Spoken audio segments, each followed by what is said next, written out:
What I want to talk about here is the critically endangered Leadbeaters possum, why it was named critically endangered, the commercial forests for harvesting, and how they all fit together and the best way forward. The reason I'm doing this is to balance some of the clever marketing campaigns you might have seen or motive-baited petitions online, and bring them back to reality with facts and figures and data and publicly available government websites like the one I'm looking at here. So this here is the Delp Interactive Leadbeaters Possum Map, and this here is the Leadbeaters Possum. Obviously this is one of the hero photos that we've seen used in the campaigns recently. It's a very cute animal, lightning quick and very hard to find. But this, let's go back to the map. This is the Leadbeaters Possum prime habitat. It's a small area. It's the only area in the world where Leadbeaters possums can be found, and it's in the Central Highlands of Victoria. Now, Leadbeaters possum lives in the old growth in these areas. The reason it lives in old growth is because it takes about 150 years plus for hollows to develop in these trees, and they need their hollows for protection from predators. But unfortunately, most of the forests in Victoria are, well, in fact 98% of the mountain ash that they live in is in fact regrowth from bushfires, but I'll come back to that. But speaking of the bushfires, Leadbeaters possums were thought to have died after the 1939 Great Fires. And when I say they were thought to have died, this is the fire here, the red area, that we thought they were extinct. And so the bushfires in the Great Fire, they were called, they say a third of the state was on fire. I'm not quite sure it was a third of the state, but obviously a significant amount. And you compare that to the current known Leadbeaters possum location, it's quite clear to see that a significant amount was burnt. And up until 1939, the Leadbeaters possum area was actually thought to be bigger than that, but this is where we're at now.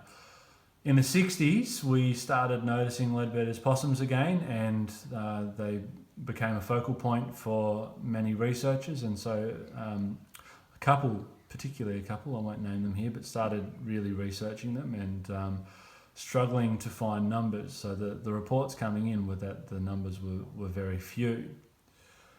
Now, I need to talk about fires in these forests for the sake of the story, but eucalypt needs fire to regenerate. And in the last 100 years, we've had some significant fires. We've had more fires in the last 100 years than we have in the previous 400. And this here is a list available on Wikipedia of the major fires that we've had. Some of the bigger ones in this deadliest fires list, as they've called it, was 1926 and 39, 1944, the 60s, 1983, and then 2000 onwards is where we had some significant fires. And to put that in perspective, this is the 1939 fire. This was 83. These are the fires since the year 2000. So a significant amount of the state has been on fire. And when you talk about that, you need to explain eucalypts react differently to fire depending on their species. And the case of Victorian ash actually dies. So if a fire hits Victorian ash, the tree dies.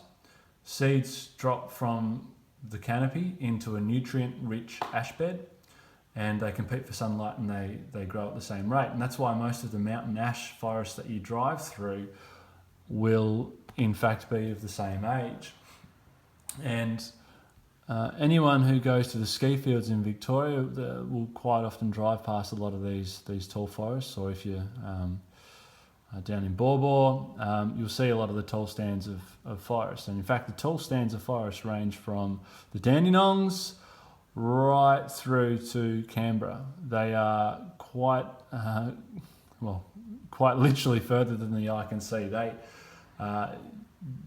span a very long way, thick, tall trees. There's also many other forest types.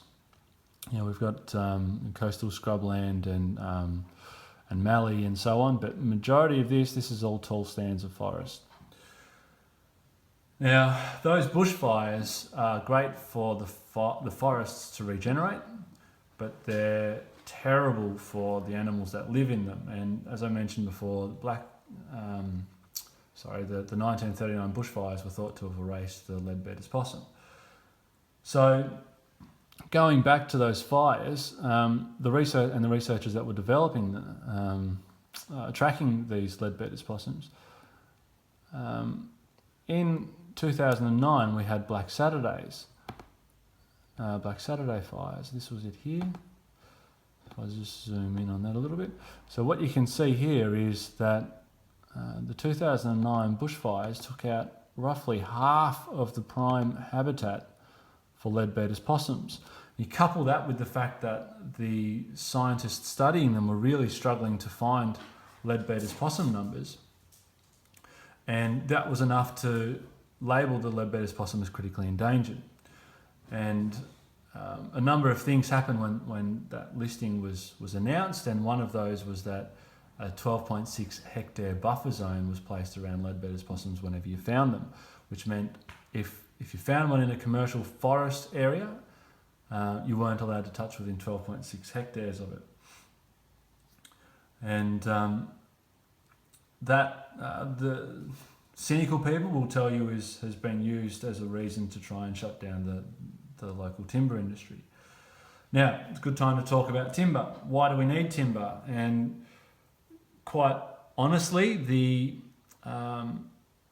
fact is, sustainably managed, responsibly harvested timber is by far the most environmentally friendly building material known to man.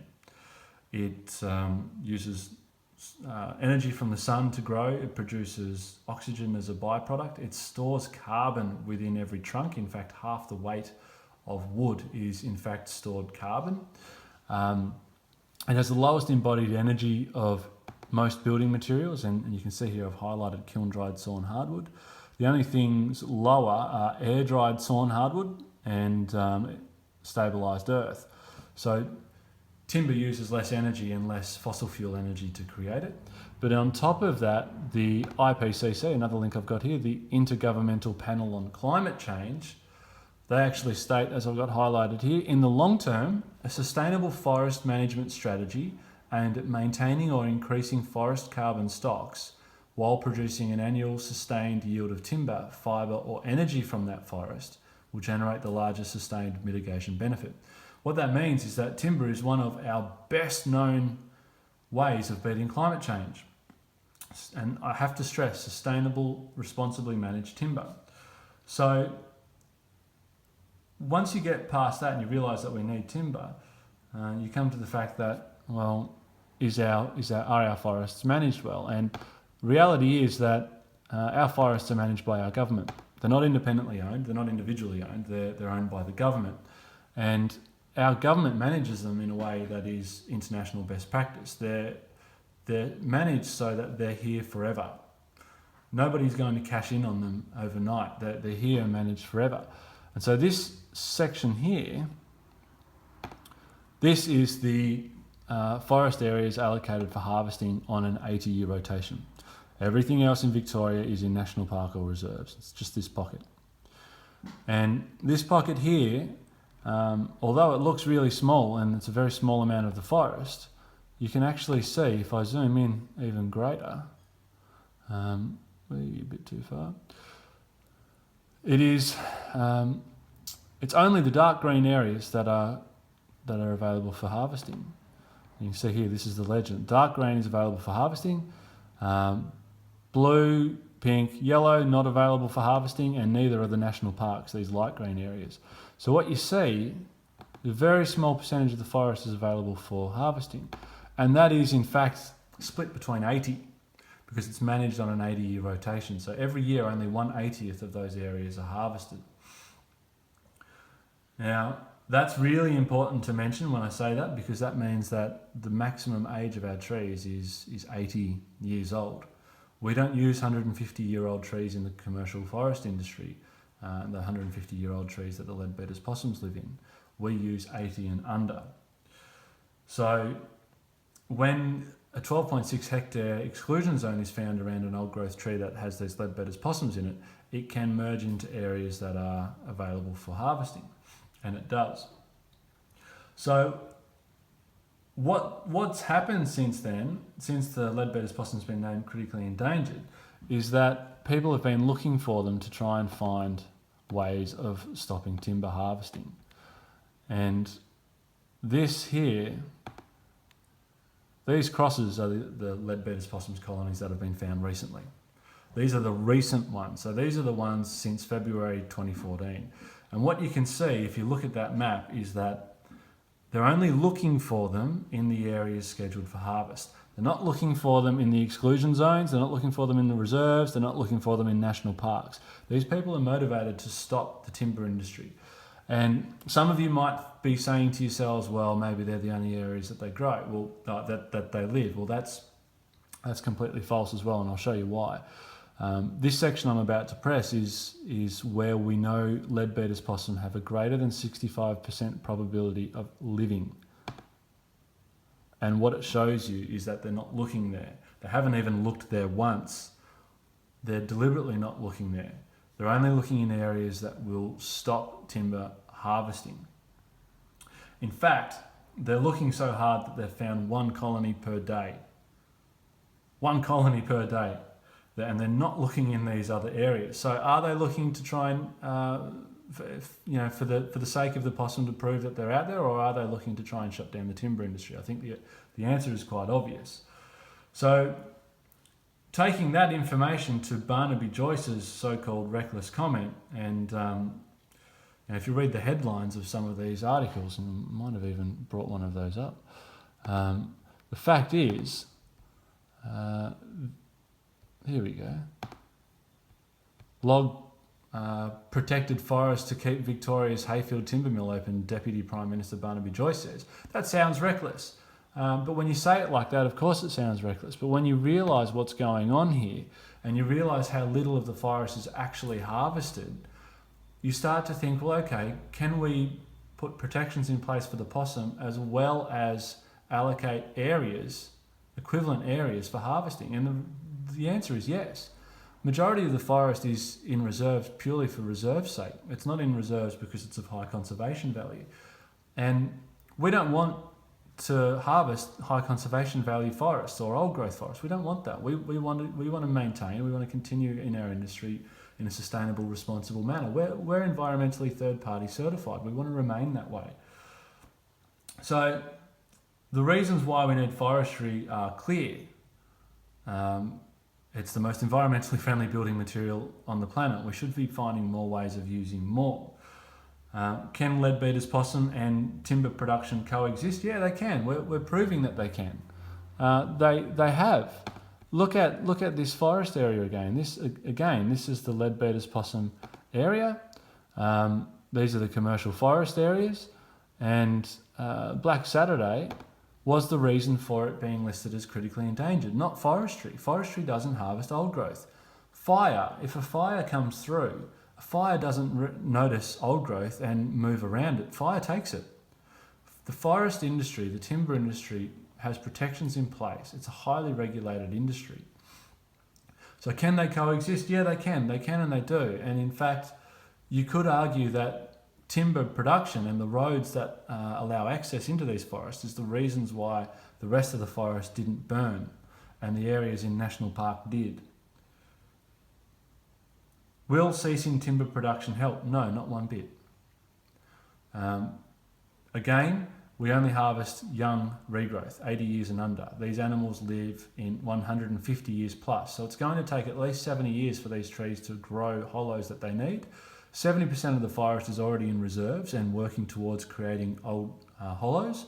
And again, timber wasn't the reason for the Leadbeaters possum being named critically endangered. Was commercial harvesting responsible? Well, I just answered that. Is the Leadbeaters possum being used as a scapegoat? You make your own mind up.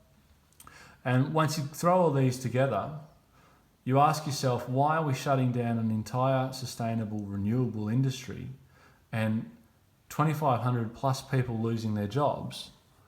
And in fact, $7 billion industry, the Victorian forest industry is a $7 billion industry. We're going to throw that all away because of lies and propaganda from a couple of people using the Leadbeaters possum as a scapegoat to shut our industry down, when the Leadbeaters possum is not in danger from forestry.